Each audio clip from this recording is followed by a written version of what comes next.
자, 오늘은 이제 지난 시간에 순환계통까지 했고 그 뒷부분 병태 생리에 관한 걸 이제 오늘 이어서 할 건데, 책으로 보면은 312페이지 순환계통의 병태 생리를 보면 될 것 같아.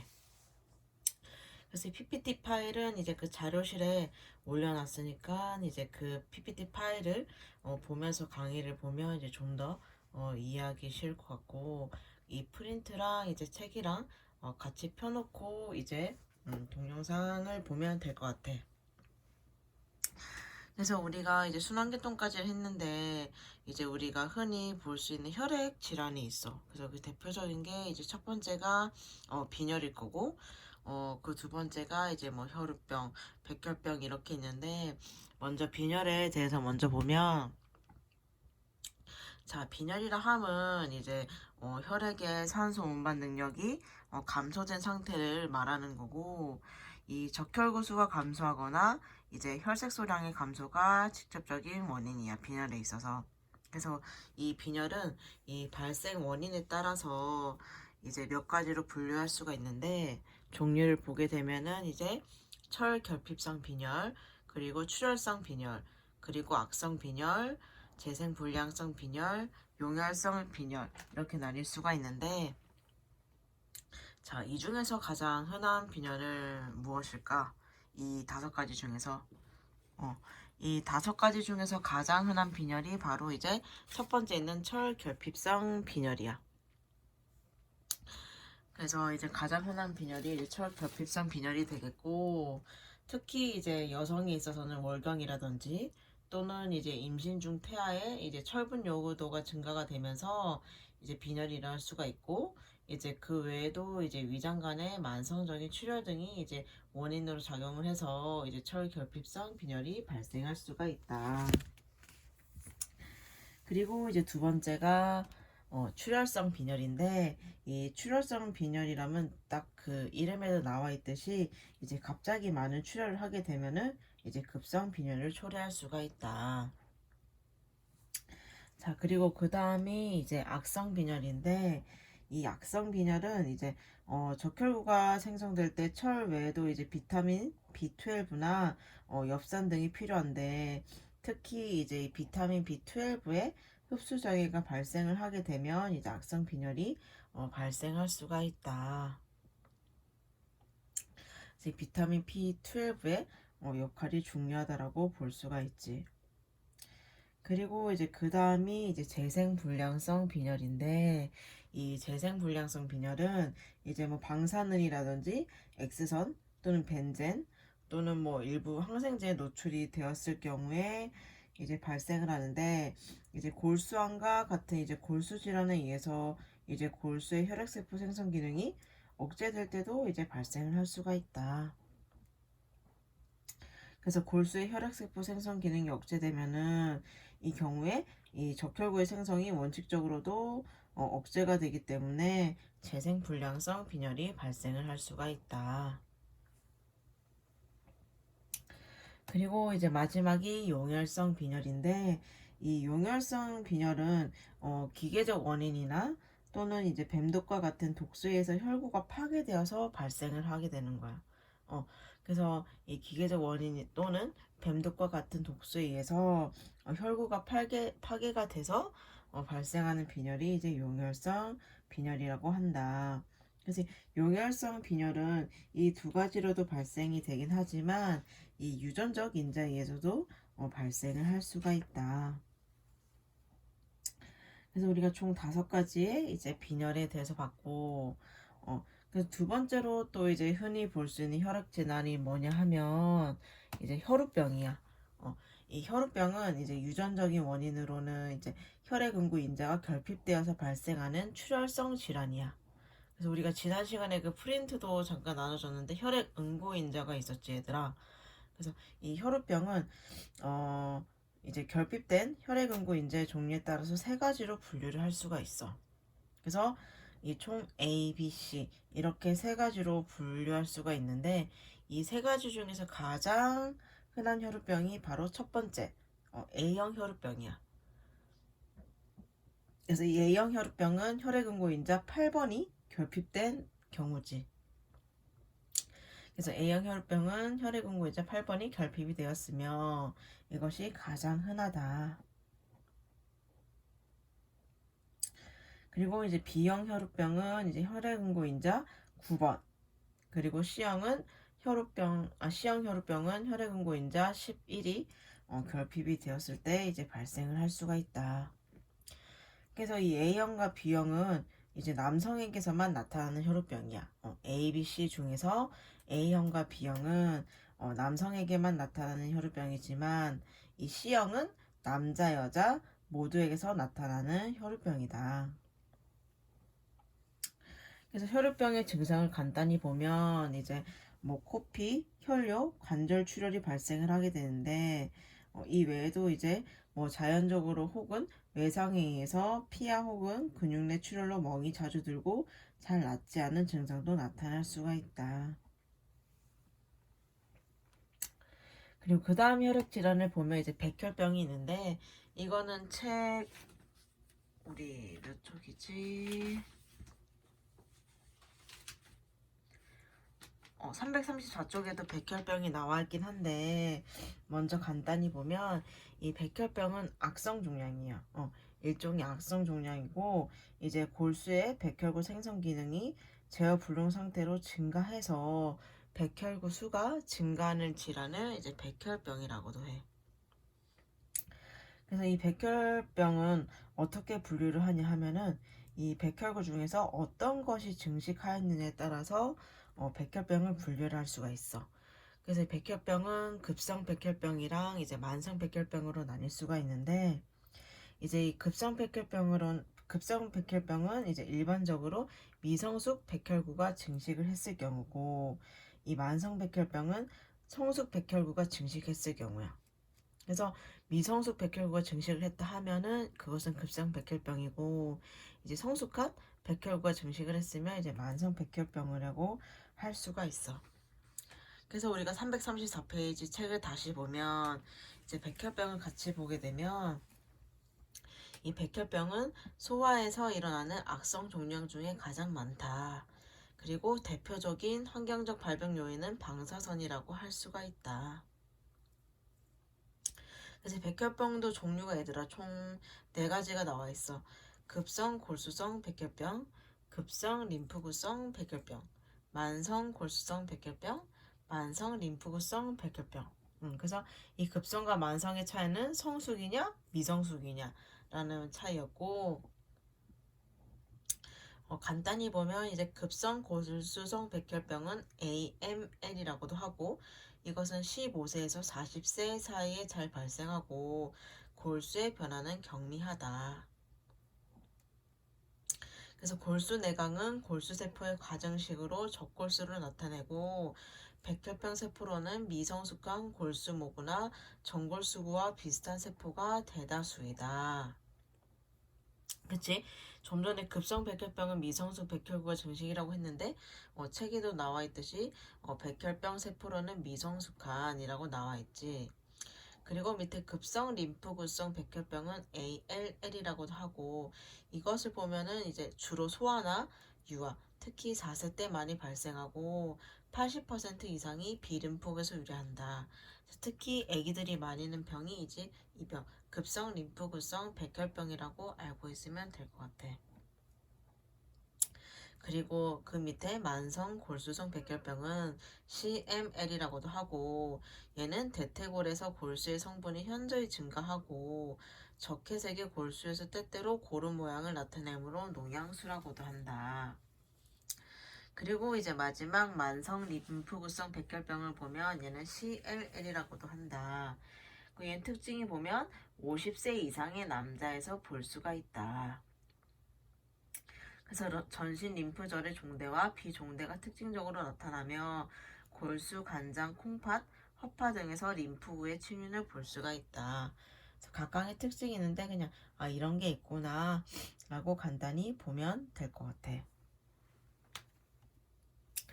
그래서 우리가 그 다음으로 볼 것이 이제 혈액순환 장애인데 다시 책 앞으로 돌아와서 315페이지 혈액순환 장애가 있고, 그 앞에 있는 부종은 우리가 예전에 또 이 파트를 이제 언급한 적이 있어서 이것은 그냥 간단하게 책을 보면 넘어가면 될 것 같고, 그래서 우리가 같이 보아야 할 것은 315쪽 혈액순환 장애인데, 이 혈액순환 장애는 뭐가 있냐 하면은 이제 우리가 흔히 알고 있듯이 이제 허열, 뭐 충혈, 우열, 그리고 또는 혈전증, 색전증, 경색증이 이제 혈액순환 장애에 이제 속하게 되는데, 먼저 책에는 허열이 먼저 나와 있어. 그래서 허열을 먼저 보게 되면은 이 허열이라 하면은 이제 동맥으로부터 유입되는 혈액량이 감소함으로써 이제 그 부위의 순환 혈액량이 감소하는 조직의 국소적인 빈혈 상태이다.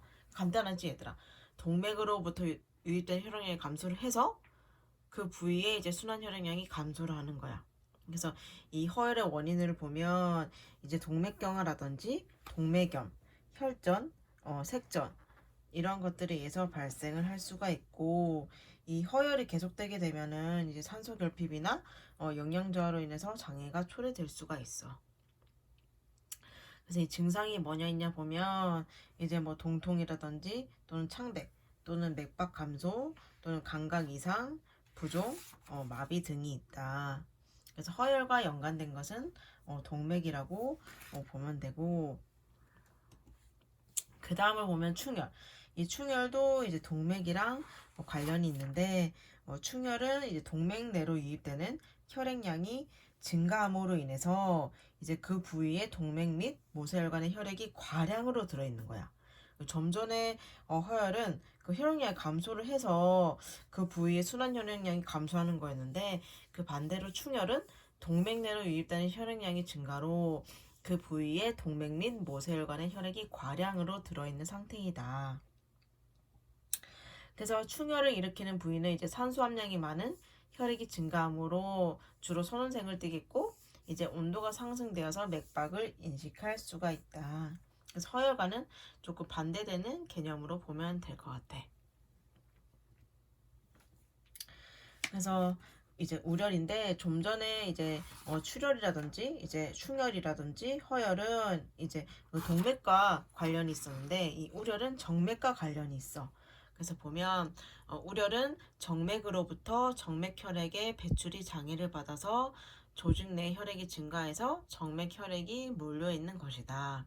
그래서 정맥 혈액이 이게 우리가 몸을 순환하면 일정한 속도로 이렇게 흘러가야 되는데, 이 흘러가지 못하고 이제 정맥 혈액이 배출이 장애를 받아. 그러면 그 정맥 혈이 모여 있겠지. 그래서 그것을 우열이라고 하고, 이 우열은 이제 국소적 우열이랑 정신적 우열로 나뉠 수가 있어, 종류가. 그래서 국소적인 우열을 보면 이 국소적 우열이 어떻게 발생을 하냐 해서 보게 되면 이제 혈전으로 인해서 정맥이 막힌 경우라든지, 또는 이제 외부 압박으로 정맥이 막힌 경우야. 예를 들어서 이제 종양이 자람으로 인해서 종양에 의해서 정맥이 압박이 되는 거지. 그 경우에 발생하는 것도 국소적 우열이고, 또는 이제 정맥에 판막 장치에 부전이 있는 경우야. 이것을 간단하게 예로 들면 이제 즉 하지정맥류가 있는 경우를 말하는 거지. 그래서 하지정맥이 있는 경우에도 이제 국소적 우열이라 할 수가 있고, 또는 이제 조직의 섬유화와 수압으로 인한 혈액순환에 이상이 생겼을 경우에도 이제 국소적 우열이라고 한다. 그래서 이러한 경우를 이제 국소적 우열이라고 하고, 그 다음으로 보면 이제 전신적 우열이 있어. 이 전신적 우열을 하면 이제 전신적에서 일어나는 우열은 이제 심장 또는 이제 폐에 장애가 있을 때를 볼 수가 있는데, 이제 심장에서는 이제 판막 질환이라든지 심근 질환, 그리고 폐에서는 만성 기관지염, 폐기종, 이 폐섬유화가 있는 경우에 이제 흔하게 발생을 할 수가 있어요. 전신적 우열이. 그래서 이제 폐와 심장을 통하는 순환에 장애가 생기게 되겠지. 그래서 이제 단위 시간 내에 심장을 통하는 혈액량이 감소가 되겠지. 왜냐하면 이제 폐랑 심장을 통하는 순환에 장애가 생기기 때문에 당연히 심장을 통하는 혈액량이 감소를 하게 되겠지. 그러므로 인해서 이제 동맥계로 박출되는 양이 감소하고 정맥계로 가는 혈액은 증가를 하게 돼. 그래서 이로 인해 우열이 일어나서 최종적으로는 정맥압이 높아지게 되는 거지.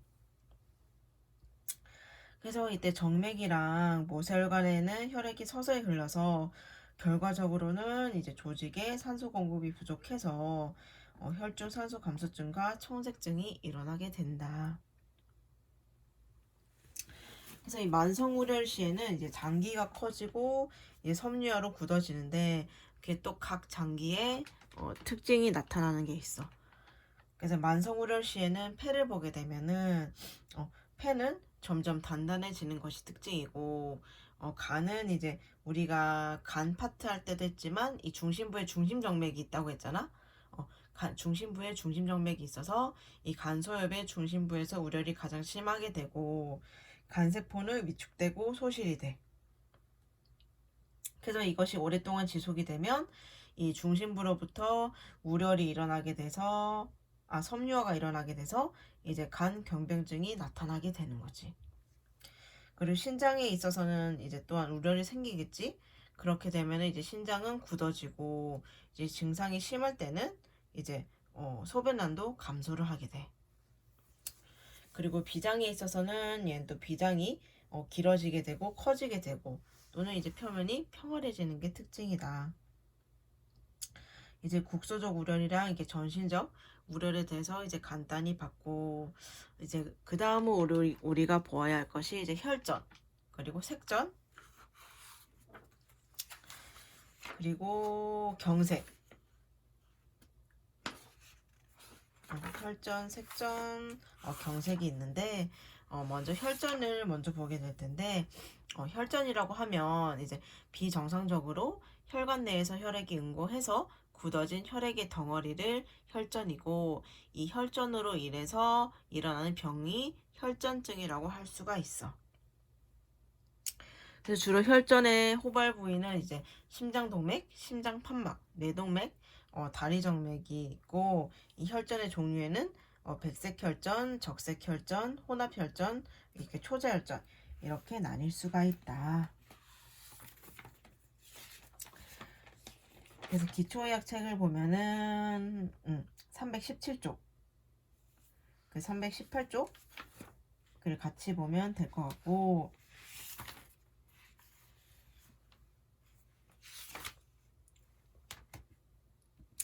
그래서 이 백색혈전이 뭐냐, 적색혈전이 뭐냐 하면은 이건 우리가 책을 보면서 같이 볼 건데 318페이지를 보면 이제 백색혈전, 적색혈전이 나와 있어. 그래서 백색혈전은 이제 혈관벽에 먼저 혈소판에 유착이 일어나고 그 위에 백혈구가 부착이 돼서 층상 구조를 이루는 거고 이 적색혈전은 이제 혈액 응고 같은 기전에 의해서 일어나고 석출된 섬유소망 중에 다수의 혈구가 엉겨 있다. 그래서 백색과 적색으로 이렇게 나뉠 수가 있다. 자, 그렇다 하면은 또 이제 이 혈전들이 어떻게 발생하냐 원인이 있을 건데 이 혈전이 발생하는 데는 세 가지 주요 원인이 있어.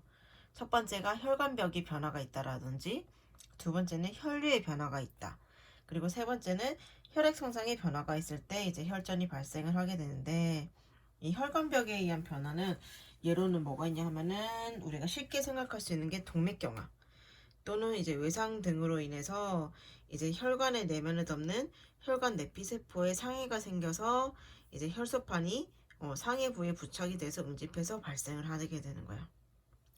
그리고 이제 혈류의 변화에서 대표적인 예를 들 수 있는 건 이제 정맥류, 이제 동맥류 등으로 인해서 이제 혈류가 늘어지고 혈전은 정체되거나 이제 소용돌이가 생긴 경우에 잘 형성이 된다. 그리고 혈액 성상의 변화는 우리가 수술을 했다든지 또는 출산 후 그리고 암이나 쇼크 후 등의 경우에 이제 발생을 할 수가 있어. 수술하거나 출산을 하거나 또는 암, 쇼크가 발생한 후에는 이제 그 혈액 성상의 변화가 생기기 때문에 이런 경우에 이제 혈전이 발생을 할 수가 있다. 그렇다면 이제 한번 이제 혈전이 형성이 되고 나면은 이제 네 가지의 과정 중 꼭 한 과정을 밟게 돼 있어. 이 나와 있는 점 네 가지 중에 한 가지 과정을 꼭 밟게 돼 있는데 이건 책 318페이지도 나와 있어. 그 색전증 위에 혈전의 운명이라고 해서 여기에도 이제 네 가지 과정 중 한 과정을 거치는데 네 가지를 한번 보게 되면 첫 번째는 이제 혈전이 진행이 되어서 점진적으로 커져서 결국은 중요한 혈관이 폐색되는 경우야. 그리고 두 번째는 이제 혈전의 일부가 떨어져서 색전을 형성해서 원발 부위로부터 멀리 떨어져 나가 다른 부위에 운반이 돼서 그 혈관을 폐색하는 거야. 그리고 세 번째는 섬유소 용해 작용에서 제거가 되거나 또는 이제 기질화되고 혈전 내부에 다시 구멍이 뚫려 혈액 소통이 가능하게 된다. 그래서 이 혈전은 꼭 이 네 가지 중에 한 과정을 밟아. 이 네 가지 중에서 한 과정을 밟게 됨으로써 또 다른 작용이 일어나게 되는 거지. 그렇다면 이제 색전증에 대해서 볼 건데 이 색전이라고 하면은 이제 혈관을 막아서 색전을 일으키는 이물질을 이제 색전이라고 하고 색전증은 이제 심장과 혈관 내에서 형성된 혈전을 말하는 거야. 그리고 혈관 외부에서 안으로 들어온 유리체 부유물이 혈류로 운반되어 말초의 혈관광을 폐쇄한 상태를 색전증이라고 한다. 색전의 종류로는 이제 99%가 혈전이야. 그래서 책에 보면은 318페이지에 색전증 나와 있지. 그래서 두 번째 점을 보면 색전증의 99% 이상은 혈전 색전이며 지방, 이물질, 공기방울, 질소, 뼈조각, 종양 조직편 등이 있다. 해서 우리가 이제 그 색전의 종류가 쭉 나와 있는데 첫 번째가 정맥선 색전증이야. 이 정맥선 색전증이 뭐냐 하면 이 정맥계에서 생긴 색전은 이제 우심을 통계해서 폐순환계로 들어가 폐동맥 말단의 작은 혈관의 색전증을 일으키는데 이 정맥선 색전증의 대표적인 예가 폐색전증이야. 그래서 폐색전증은 책에 설명이 나와 있는데 책을 보면 이 95% 이상은 정맥성 혈전에 의해 발생되는데 특히 오금정맥, 넙다리정맥, 엉덩뼈 정맥 등의 수술 부위나 압박 부위 등에서 형성된 혈전에 의해서 발생되는 경우가 많다. 작은 색전들이 허파동맥을 따라 분지로 운반되어 폐쇄될 경우에는 허파경색증이 발생되고 중등 정도의 허파동맥이 폐쇄되면 경색보다도 허파출혈이 일어날 수가 있다. 그리고 두 번째가 이제 전신성 색전증, 같은 말로 동맥성 색전증인데 얘는 색전이 동맥에 의해서 운반되는 경우를 말해. 그래서 좌심방, 좌심실 또는 대동맥에 생긴 혈전이 대순환계의 여러 장기의 말초동맥에 색전증을 일으키게 된다. 그래서 이것을 전신성 또는 동맥성 색전증이라고 하고 이 동맥선 색전증은 침범 장기에 거의 항상 경색증을 일으키지 않는다. 이것이 특징이 되겠고 이것도 책에 얘들아 나와 있지. 전신성 색전증. 그리고 그 다음 보아야 할 것이 공기색전증. 이 공기색전증은 기포가 혈관 안에 발생을 해서 색전증을 일으키는 거고 이 잠수 시 기압의 차이로 혈액 속에 용해되어 있던 질소가 기포화되는 경우 또는 이제 정맥 주사 시에 기포가 혈관 내에 유입되는 경우인데 이 작은 기포는 서로 합쳐져서 커다란 기포를 형성하게 되는데 이 우리가 생명에 영향을 끼칠 정도로 위험한 기포는 약 100cc라고 해. 이 100cc가 한꺼번에 우리 혈관에 들어왔을 때 생명을 위협하지만 이 소량의 공기는 이제 혈장 중에 쉽게 용해되므로 크게 문제는 되지 않는다고 해. 그리고 세 번째는 이제 유산 시 강력한 자궁 수축으로 큰 자궁 정맥동이 파열이 돼서 공기가 혈관 내로 유입되는 경우에 발생할 수가 있다. 그리고 그 다음이 이제 지방색전증. 지방색전증은 이제 황색 골수로 된 뼈가 골절될 때 또는 지방 조직이 심한 외상을 입었을 때 발생을 할 수가 있다. 그래서 점진적 폐부전증, 전신력 퇴보와 함께 신부전증이 초래되는 것을 말하고 이는 파열된 이제 혈관 속으로 지방구가 유입이 돼서 여러 장기에 분포한 혈관에 색전증을 일으키기 때문이다. 그리고 마지막이 양수색전증. 이건 얘들아 많이 들어봤을 건데 이제 분만 중이나 분만 직후에 양수가 산모의 정맥 내로 유입되어서 발생을 한다. 그래서 갑작스러운 호흡곤란과 청색증을 보이다가 심혈관계 쇼크, 발작과 함께 혼수에 빠지기도 하는 게 이제 양수색전증이다. 그래서 여기까지가 이제 색전증의 종류에 대해서 같이 봤고, 그 다음으로 보아야 할 것은 이제 경색증이야. 책의 319페이지, 320페이지 이어져서 나오는데, 이 경색증이라 하면 이제 장기 조직의 동맥혈액의 공급이나 정맥혈액의 유출이 갑자기 차단되면서 허혈성 괴사가 생기는데, 이것을 이제 경색이라고 할 수가 있다. 그래서 경색의 직접적인 원인은 대부분 혈전증이나 색전증이지만 병소에서 이제 혈관 폐색을 찾지 못하는 경우도 흔하다고 해. 그래서 경색증은 정맥혈이 차단되었을 경우보다 동맥혈이 차단된 경우가 더 많이 발생을 한다. 그래서 경색을 잘 일으키는 장기에는 이제 뭐 뇌, 폐, 심장, 신장, 비자, 그리고 이런 것들이 있다. 그래서 경색의 종류에도 여러 가지가 있어. 백색 경색, 그리고 적색 경색, 폐혈성 경색, 무균성 경색이 있는데 백색 경색은 빈혈성 경색이라고도 하고 이 적색 경색은 출혈성 경색이라고도 해.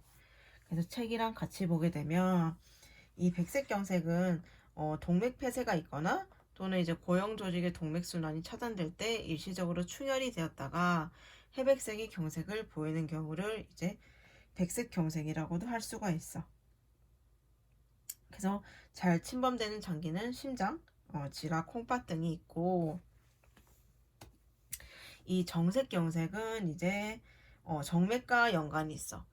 앞서서 백색 경색은 동맥과 연관이 있고, 이 적색 경색은 이제 정맥 폐색이 있거나 또는 이제 이중순환을 보이는 장기. 좀 더 쉬운 말로 이제 이중으로 공급되는 장기에 호발이 될 수가 있고 또는 이제 우렬되었던 장기 등에서 자주 발생을 하게 된다.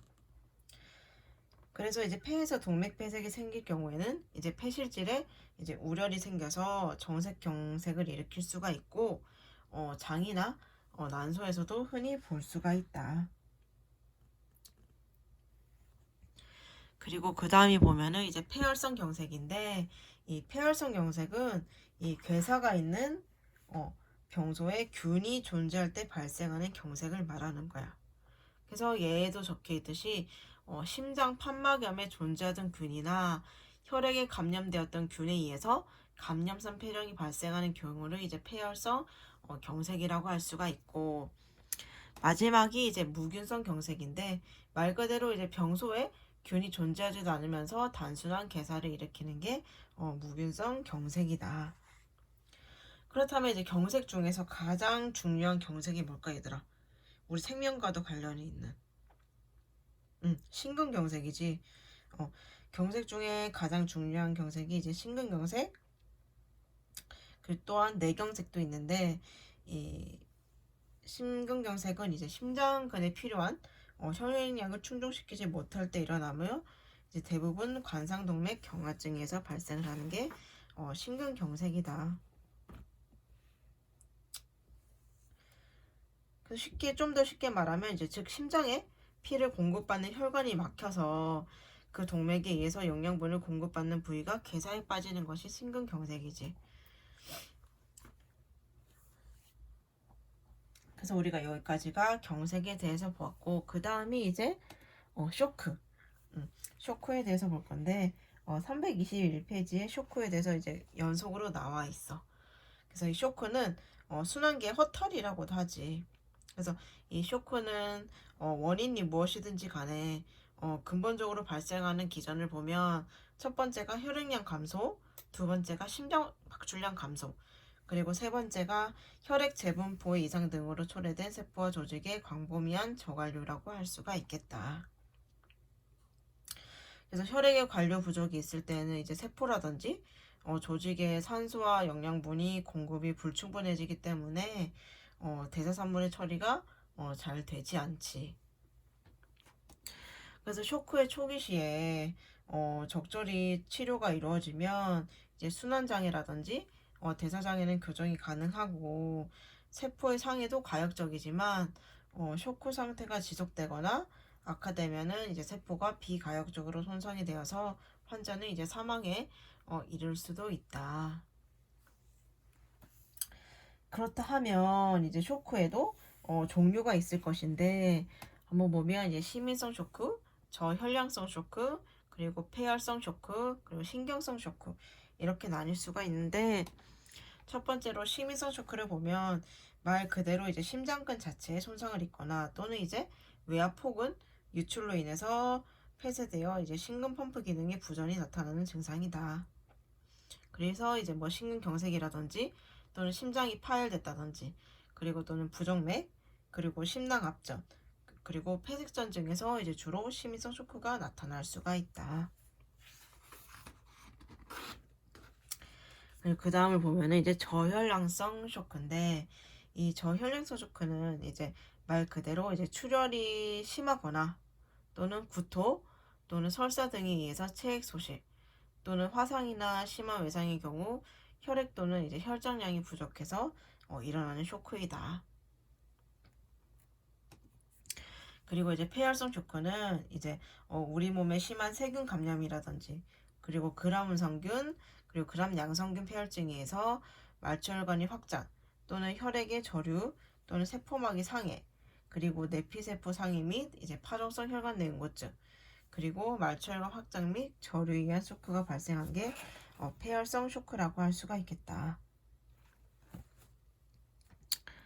그리고 마지막이 이제 신경성 쇼크인데 이제 마취제 사용이라든지 또는 척추상해로 신경마비 증상이 유발될 때 나타나는 쇼크가 이제 신경성 쇼크라고 할 수가 있겠다. 그래서 얘들아 우리도 쇼크도 이 진행성 질환이라고 하지 갑자기 확 나빠지는 게 아니라 이 쇼크도 단계적으로 진행이 되는 거라서 이 교정되지 않으면 이제 혈액연료 및 대사 상태도 악화가 되지. 그래서 대량 출혈의 경우에는 이제 불과 수분 이내 심한 쇼크에 빠지기도 하고 이 쇼크도 이제 단계가 있다고 해서 그 단계를 보면 초기 쇼크, 진행성 쇼크, 이게 비가역성 쇼크 이렇게 구별을 할 수가 있는데 초기 쇼크는 이제 대상성 쇼크라고도 해. 그래서 이때는 이제 세동맥의 수축이라든지 또는 이제 심장박동수가 증가 또는 이제 항인 호르몬의 분비가 증가 같은 대상성 기전에 의해 혈액과 심장 발출량이 거의 정상에 가깝도록 유지될 수 있을 만큼 순환 혈액량의 결함이 적을 때를 이제 초기 쇼크라고도 할 수가 있지.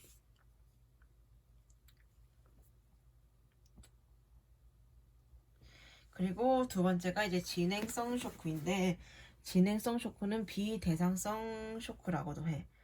그래서 이제 지속적인 쇼크로 나타나게 되면 이 특히 대상성 쇼크 환자에게서 스트레스가 많아졌을 때 잘 일어나게 된다. 그래서 이 시기에는 이제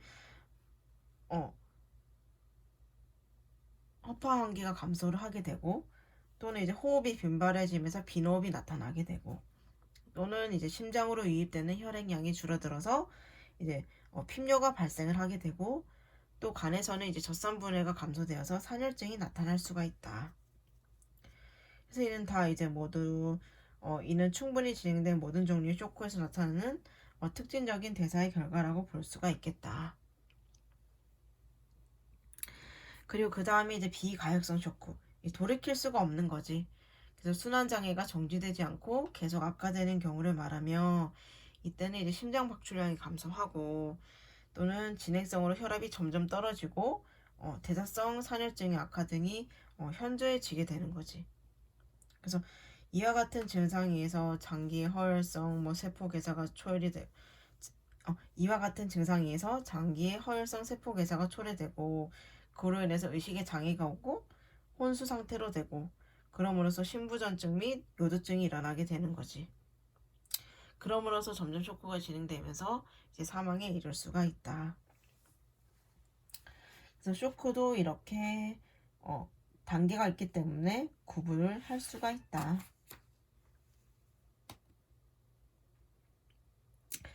그 쇼크는 여기까지이고 얘들아, 우리가 또 책을 같이 보면서 할 게 있어서, 우리 책을 보면은 지금 한 게 322페이지 쇼크의 경과까지였고, 나머지 질환은 이제 책을 보면서 우리가 같이 볼 거여서 우리 323쪽에 선천성 심질환을 한번 같이 보려고 해. 그래서 이 선천성 심질환을 보면 출생 시부터 있던 심장의 형태학적 또는 기능적 이상을 말하며 크게 폐쇄성 심장기형과 단락성 심장질환으로 구분을 할 수가 있고 청색증을 수반을 한다.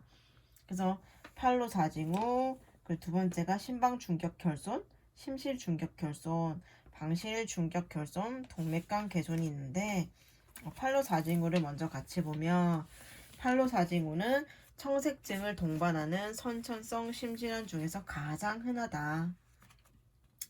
그래서 고위 심실중격혈손이 있고 허파동맥 협착이 있으며 대동맥의 우방전이와 우심실 비대를 가진다.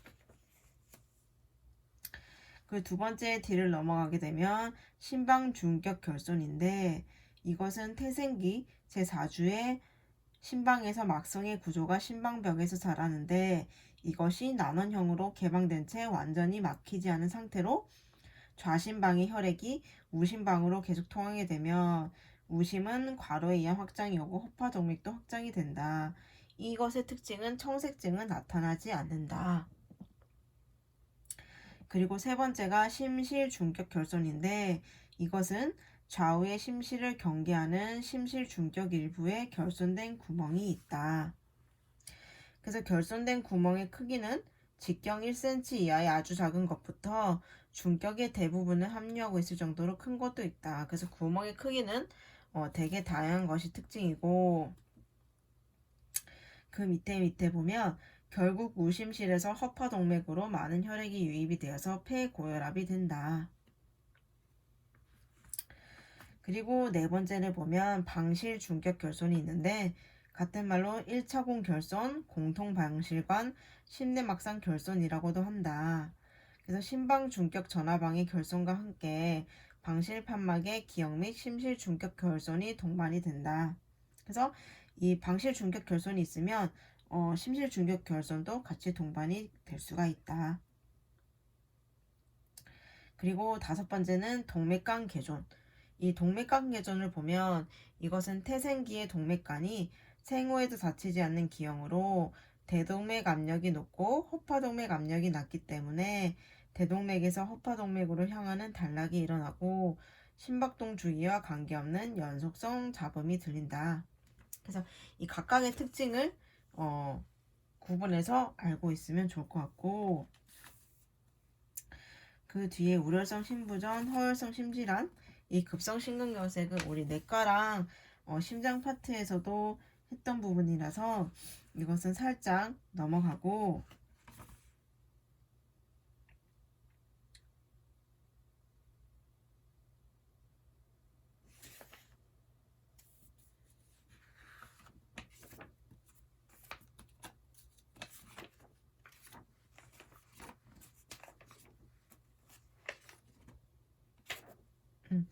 우리 328페이지에 심장의 염증에 대해서 잠깐 볼 건데 이 심장에도 얘들아 염증이 생길 수가 있어. 그래서 이 심장의 염증에는 보면은 심내막염, 심근염, 유육족증, 유육종증, 그리고 특발성 심근염, 실질성 심근염이 있는데 먼저 심내막염을 보면은 이것은 세균성이냐 류마티스성이냐로 이제 나뉠 수가 있는데 이 세균성 심내막염을 보면 폐혈증이나 균열증 등이 있을 때 일어나고 대부분 병원균이 혈행성으로 운반이 된다. 그리고 류마티스성 심내막염은 승모판의 심방 쪽, 대동맥판의 심실 쪽에서 호발이 되고 승모판은 전체의 대동맥판은 증내의 2분의 1이 침범이 된다. 그리고 심근염을 잠깐 보면 이 심근염은 이제 바이러스성이냐 류마티스성이냐로 나뉠 수가 있는데, 이 바이러스성 심근염은 이제 코사키 비군 바이러스형 감염이 가장 유명하며, 감염 초기에는 심근은 창백해서 혼탁 종창을 일으킨다. 그리고 그 밑에 보면 요육 종증을 보면, 이것은 40세 이상의 여자에 많고, 이들 중 거의가 심장 요육 종증으로 사망을 한다. 그래서 병변은 좌심실, 중격, 특히 심실 중격 후방에 호발을 하고, 중격 전체로부터 후벽, 전벽과 불규칙하게 또는 연속성으로 넓어지는 것이 특징이다. 그리고 이제 뒤로 넘어가게 돼서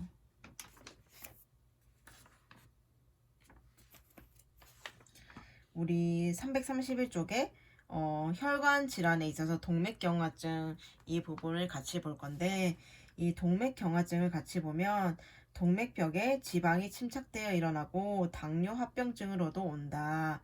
그래서 동맥벽이 두터워져서 벽의 탄력성이 소실되는 질환을 말한다. 그래서 여기에 보면은 죽상동맥경화증이 나와 있는데, 이 죽상판이나 섬유지방판을 형성해서 혈관의 내강을 좁히고 중막을 약화시켜 합병증을 유발시킨다. 그래서 대동맥, 관상동맥, 대뇌동맥 등이 흔하고 심근경색이나 대뇌경색 등을 유발할 수가 있다. 그리고 뒤에 넘어가서 동맥류를 보면, 이 동맥류는 동맥의 일부가 국한성, 전신성으로 낭상, 방추상으로 확장된 것을 말한다. 그래서 동맥류 부분이 동맥 고유의 3층의 벽에 있는 것을 진성동맥류, 그리고 고유의 벽이 없는 것을 가성동맥류라고 하며, 동맥벽이 해리되어서 혈액이 그 속으로 들어가 있는 것을 해리성 대동맥류라고도 한다. 그래서 우리 옆에 넘어가면 이제 동맥염에 대해서 나와 있는데, 이 동맥염의 종류를 보면 결절성 다발성 동맥염, 그리고 폐쇄성 혈전성 혈관염, 그리고 과민성 혈관염, 그리고 거대세포 동맥염, 그리고 가와사키병이 있는데, 우리가 알아두어야 될 것이 이 가와사키병이야.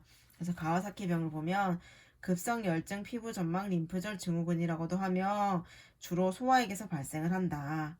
그래서 피부나 점막의 발진과 함께 림프절 종양이 일어나며 혈관염, 특히 관상동맥이나 장골동맥의 염증이 나타난다.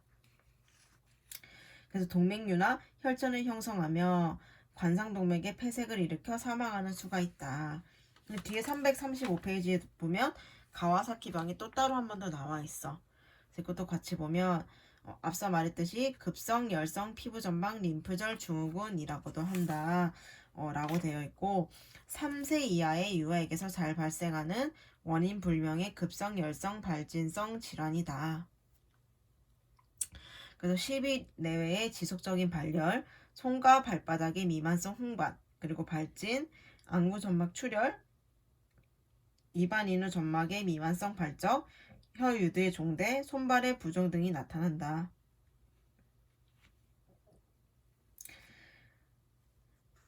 그래서 이 가와사키병을 우리가 알고 있었으면 좋겠고,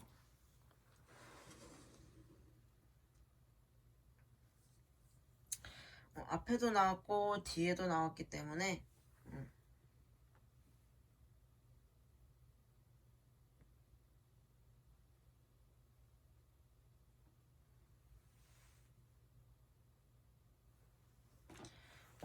알아두면 좋겠고, 그 가와사키 병의 네 번째 점을 보면 이제 주 증상은 손과 발가락 끝에 막양 낙설이 나타나는 것이다 라고 되어 있는데, 이 막양 낙설이 뭐냐고 하면 그 피부 껍질이 떨어져 나가는 거야. 그래서 다시 말하면 주 증상은 손과 발가락 끝에 피부 껍질이 떨어져 나가는 증상이 나타나는 것이다 라고 알고 있으면 되고, 병리학적으로 결절성 동맥염 유아형과 동일하다고 본다. 그래서 우리 동맥염까지 봤고, 다시 333페이지로 가서 마지막 정맥류를 보면, 이 정맥류는 정맥의 내압이 증가해서 낭상이나 뱀 모양으로 확장되는 것으로 정맥혈의 역류가 장애되어 일어나며 50세 이후에 잘 발생을 한다.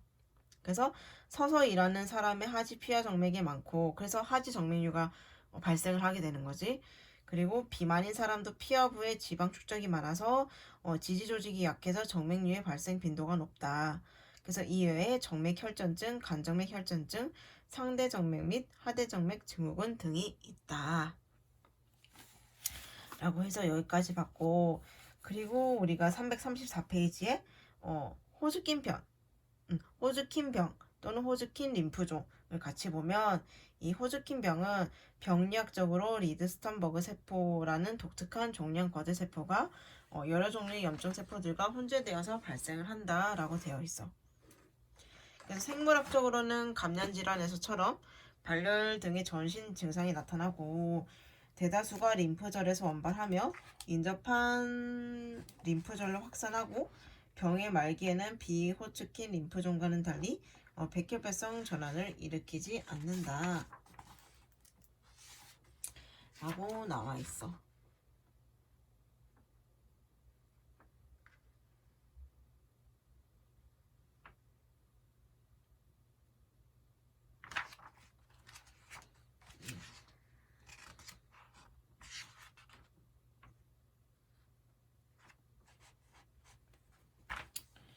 그래서 여기까지가 우리가 이제 5장 병태생리에 대해서 봤고 우리가 그 시험이 수업은 목요일이지만 이제 다음 주 금요일 우리 9시부터 이제 1시간 해서 9시부터 10시까지 시험을 칠 거고 시험 문제는 총 30문제를 냈어.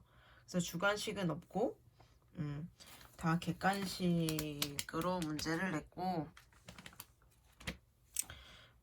객관식 그 시험 문제에 관해서는 내가 다시 정리를 해서 총대한테 전달을 할 거니까 그거에 대해서 이제 전달을 받고 궁금한 사항이 있으면 이제 나한테 물어보면 될 것 같고 또 그리고 이제 우리가 남은 게 호흡기랑 신경 파트인데 지난 시간에도 말했듯이 호흡기랑 신경계 파트는 아직 진도를 나가지 않아서 그것은 시험 범위에 포함시키지 않았고 그 두 파트를 제외한 이제 모든 파트가 시험 범위가 되겠고 시험 문제는 30문제 그리고 올 객관식 주관식은 없고 시험 시간은 다음 주 금요일 9시부터 10시 분반으로 시험을 칠 거고 우리가 아직 그 보강을 2번을 해야 되는 거는 이제 그것도 똑같이 동영상 강의를 올릴 거라서 올리고 나면 내가 한 번 더 말을 해줄 거고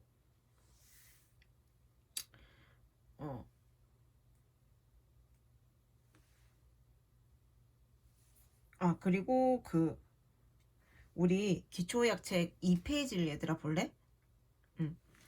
2페이지를 보면 기초의학 국가시험 출제 영역이 있어 이렇게 얘들아. 이 시험이라는 게 어느 한 파트에서 몰빵으로 나오지는 않아. 그래서 각 파트별로 정해진 문제의 개수가 있는데 이 기초의학 국가시험 출제 영역을 보면 이렇게 나온다라고는 되어 있어. 그래서 나도 이거에 준해서 시험 문제를 냈긴 했지만 이 장을 처음 보진 않겠지 얘들아. 이거에 준해서 시험을 냈으니 어디서 시험을 나오는지 이 책에 한번 읽어봤으면 좋겠고 그 오늘 한 병태생리도 책에 있는 건 한 번씩은 다 읽어봐야 돼. 내가 언급하지 않았다고 해서 안 봐도 되겠구나 이런 것이 아니라 그 중에서도 이제 꼭 알아야 할 것들 꼭 같이 봤으면 하는 부분들을 수업 중에 말한 거라서 내가 말하지 않았다고 해도 그 부분은 꼭 같이 읽어봤으면 좋겠어. 그래서 오늘 준비한 내용은 여기까지고 다들 공부 열심히 해서 시험 잘 봤으면 좋겠고, 우리는 이제 다음 주 금요일 날 이제 보도록 할게. 그럼 오늘 강의는 여기까지고 다음 주에 보자꾸나.